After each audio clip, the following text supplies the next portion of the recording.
Welcome to TDS studios. Friends எல்லாம் சூப்பராக இருப்பீங்கன்னு நினைக்கிறேன். இன்றைக்கி ஒரு திரை விமர்சனம்.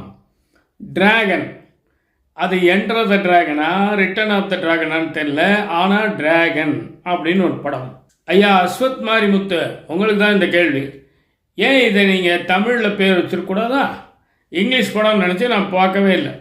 அப்புறம் உள்ள நண்பர்கள் மூலமாக கேள்விப்பட்டு இப்படி ஒரு அருமையான படம் இருக்கேன்னு சொல்லிட்டு போய் பார்த்தேன். சூப்பர் படங்க.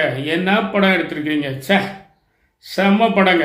அதாவது நச்சுன்னு எடுத்திருக்கீங்க, நயமாக எடுத்திருக்கீங்க, நியாயமாக எடுத்திருக்கீங்க, நடப்பை எடுத்திருக்கீங்க.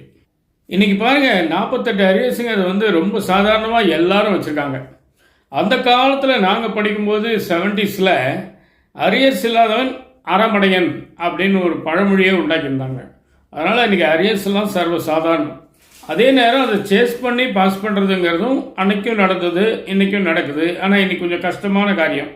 அதனால் அதை விட இன்னும் கொஞ்சம் மெனக்கெட்டால் அந்த மார்க் ஷீட்டையும் சர்டிஃபிகேட்டையும் நாமளே தயாரிச்சிடலாம், எவனையும் போய் தொங்க வேண்டாம் அப்படிங்கிற ஒரு நிலைமையும் இன்றைக்கி இருக்குது.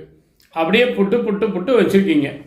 அந்த மாதிரி ஒரு பையன், அந்த கதாநாயகன், அந்த ஹீரோ டி ராகவன், டிராகனாக மாறின டி ராகவன் ஒரு சர்டிஃபிகேட்டை ரெடி பண்ணிவிட்டு காதலினுடைய வருங்கால கணவனுடைய வருமானத்தை விட, சம்பளத்தை விட ₹1 அதிகமாக வேண்டும் என்பதால் 1,20,000 ₹1 சம்பளத்துக்கு வேலை கேட்குறது ஒரு நல்ல நயமான இடம். அதே மாதிரி அதுக்கும் ஒரு ஃபால்ஸான ப்ராக்சி கொடுத்து இன்டர்வியூ வரைக்கும் அட்டன் பண்ணி வேலைக்கும் போயிடுறான். அப்போ கூட அந்த இன்டர்வியூ பண்ணுற HR வாசுதேவ் மேனன் கேட்குறாரு, ஐ ஹாவ் அ டவுட், அவங்க வீட்டை சுற்றி பார்க்கணுங்கிறாரு. ரொம்ப கிளவராக அதை சுற்றி காட்டுறாங்க, யாருமே இல்லைங்கிற மாதிரி எஸ்டாப்ளிஷ் பண்ணுறீங்க. ரொம்ப ரொம்ப நல்லா இருந்தது. அந்த போலி சான்று ரெடி பண்ணுற ஆள் ஒரு வார்த்தை சொல்கிறார் பார்த்தீங்களா, இங்கே பாருங்கள், வேலை கற்றுக்கோ, வேலையில் சேர்த்து விட தான் முடியும், வேறு இதுக்கெல்லாம் ஆள் வைக்க முடியாது, வேலையை ஒழுங்காக கற்றுக்கோ. அப்போ அந்த முழுமையான படிப்பும் இல்லாமல் பரீட்சையும் எழுதாமல் மார்க் வாங்கின மாதிரி பாவிச்சு இன்டர்வியூலையும் பிரமாதமாக பண்ணி வேலைக்கு போன ஒருவன் பழக்கத்தினாலும் பயிற்சியினாலும் சாதிக்க வேண்டும் என்ற வெறியினாலும் 3 லட்ச ரூபா சம்பளத்தை எட்டுறதுங்கிறது வந்து அருமையான விஷயம். நீங்கள் அப்படியே ஸ்மூத்தாக கொண்டு போய் கல்யாணம் ஆச்சு ஹனிமூன்னு காமிச்சிருந்தீங்கன்னா தேசத்துக்கு பெரிய துரோகம் பண்ணவராக நீங்கள் மாறியிருப்பீங்க. ஆனால் நீங்கள் பண்ணலை. Ashwath Marimuthu and team, very good job. உங்களுக்கு மனமார்ந்த பாராட்டுக்கள். அதனால் மறுபடியும் அந்த பிரின்ஸ்பாலை ரீஎன்ட்ரி கொடுத்து படிக்க வைக்கிறார் பார்த்தீங்களா, அது ஒரு வித்தியாசமான கேரக்டர். எல்லாரும் பழிவாங்குவாங்க, ஆனால் அவர் படிக்க வைக்கிறார்.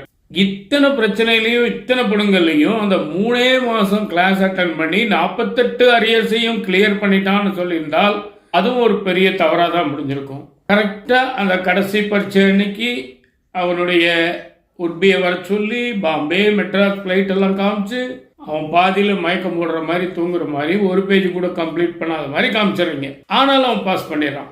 இது ஒரு நல்ல சஸ்பென்ஸ். அதுக்கு பதிலாக நல்லா படிக்கிற பையன் ஒருத்தனுடைய பேப்பர் இடம் மாறுது. நான் கெட்டவன் தான், ஆனால் யாரை கெடுத்து நான் வாழணும்னு நினைக்கிற அளவுக்கு கெட்டவன் இல்லை அப்படிங்கிறான் பார்த்தீங்களா. அங்கே நிற்கிறீங்க, உங்களுடைய எழுத்தும் இயக்கமும் அங்கே இமாலய வெற்றி பெறுகிறது. அருமையான விஷயத்த சொல்லியிருக்கீங்க. ரொம்ப பிரமாதம். இன்னொரு அருமையான விஷயத்த சொல்லியிருக்கீங்க. எத்தனை பேர் நோட் பண்ணாங்க எனக்கு தெரியல, எனக்கு மனசில் பட்டதை நான் சொல்லிடுறேன். அதாவது HR இன்டர்வியூ பண்ணுறாரு பார்த்தீங்களா, வாசுதேவ் மேனன். அவரை மாதிரியான கம்பெனி மேலதிகாரிகளுக்கும் வேலைக்கு ஆள் எடுப்பவர்களுக்கும் சொல்லிக்கொள்ள விரும்புவது என்னவென்றால், 48 அரியர்ஸோடையும் ஒரு மனிதன் வேலைக்கு சேர்க்கப்பட்டால் அவனுக்கு ஒரு தேவை இருந்து அவனுக்கு ஒரு லட்சியம் இருந்தால் அவன் சாதிப்பான் அப்படிங்கிறத காமிக்கிறீங்க. படிப்பு, டிகிரி, பட்டம் எல்லாமே ஒரு என்ட்ரன்ஸ் டிக்கெட் மாதிரி தான். வேலைக்கு வர்றதுக்கு ஒரு டிகிரி வேணும், அவ்வளோதான். ஆனால் எந்த பிகாமில் சொல்லிக் கொடுக்குற விஷயங்கள் பேங்க்கில் அடாப்ட் பண்ணுறாங்க, தலைகீழாக இருக்கு. எல்லா படிப்புமே படிக்கும்பொழுது இருந்த அந்த சிலபஸுக்கும் வேலை செய்யும் போது இந்த நடைமுறைக்கும் நிறைய வித்தியாசம் இருக்கும். அதில் ஒருத்தன் உள்ள முங்கி எந்திரிச்சு புரிஞ்சு படித்து தெரிஞ்சு அறிஞ்சு விரும்பி அந்த வேலையை கற்றுக்கிட்டான்னா அவன் ஷைன் பண்ணுவான் அப்படிங்கிற ஒரு உன்னதமான உண்மைன்னு சொல்லியிருக்கீங்க. அதனால் என் இனிய மாணவர்களே, தோல்வியடைந்த மாணவர்களே, துவண்டு விடாதீர்கள். மீண்டும் படிக்க முயற்சி பண்ணுங்கள். இல்லாவிட்டாலும் உங்களாலும் சாதிக்க முடியும். உங்களுக்கு எந்த துறை நன்றாக வருகிறதோ அதை நீங்கள் நிச்சயமாக சாதிக்கலாம். ஆக மொத்தம் டிராகன் டீம் அனைவருக்கும் பெரிய பாராட்டுகள், வாழ்த்துக்கள்.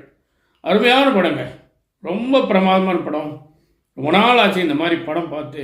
இந்த மாதிரி ஆக்கப்பூர்வமான படங்கள் அடிக்கடி வெளிவருமானால் நமது இளைய சமுதாயத்தின் கோணம் மாறும், பார்வை மாறும்.